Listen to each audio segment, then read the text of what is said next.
Hello दोस्तों, नमस्ते, जय माता दी। मैं अपने चैनल सोना मोदी लोकगीत नए लोकगीत दोनों पे आप लोग का स्वागत करती हूँ। एक छोटा सा बहुत प्यारा परसों 14 अप्रैल और बाबा साहेब की जयंती है, तो उनके उपलक्ष्य में एक गीत लेके आई हूँ।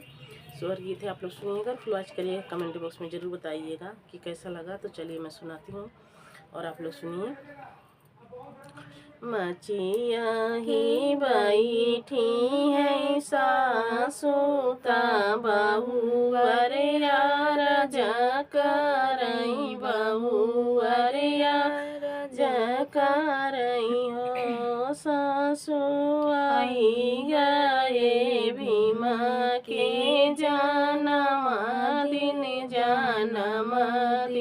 मानऊ जन्म दिन मानऊ बाई हो सासु आई गए भीमा के जन्म दिन मानऊ बाई हो। इतनी बचन सुनई सासुता बउर से आरज करई बउर से आरज करई हो बउर के आहन बाबा भीम जन्म दिन मानई बिउ जन्म दिन मानई बिउ हो बउर के करे आहन बाबा भीम जन्म दिन मानऊ बिउ हो। हंसी हंसी बोलई बहुरिया ता सासु के सुनावई ता सासु के सुनावई हो।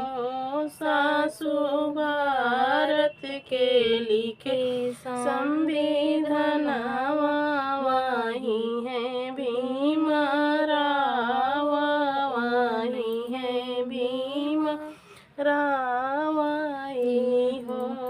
सासु शिक्षा के दिहे आदि करवा नारी के सम्मानवा नारी के सम्मानवा है।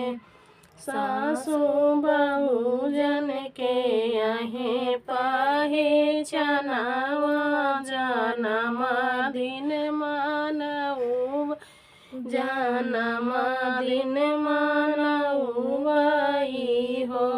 सासु बहुजन के आहे पाहे चनावा जन्म दिन मानऊ बाई जन्म दिन मानऊ बाई हो। मचिया ही बैठी है सासुता बहुअर यार जकरई बहुअर यार जकरई हो। सासु आई गए भीम के जन्म दिन मानऊ बाई जन्म दिन मानऊ बाई हो।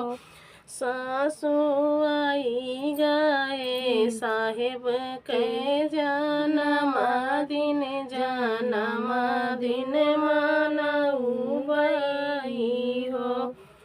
के करे हवाई हो लालनावा ता कहाँ जन्म ली है कहाँ जन्म ली है हो बउर के करया है वो लालनावा ता के कर कहाँ जन्म ली है हो बउर कवनिया है सुबह के रे दिनवा जन्म दिन मानऊ बाई जन्म दिन मानऊ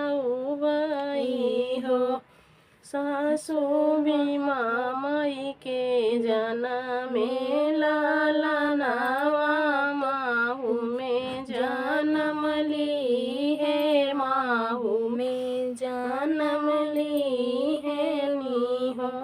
सासु भीमा माई के ललना माहू जन्म ली है, माहू में जन्म ली है। सासु चौदया परयल शुभ दिनवा जन्म दिन मानऊ बई, जन्म दिन मानऊ बई हो। इतनी बचन सुने सासु तहस मुखी बोलै, तहस मुखी बोलाई हो। बहुवर बतवा है हमर भगवान जन्म दिन मानऊ बई, जन्म दिन मानऊ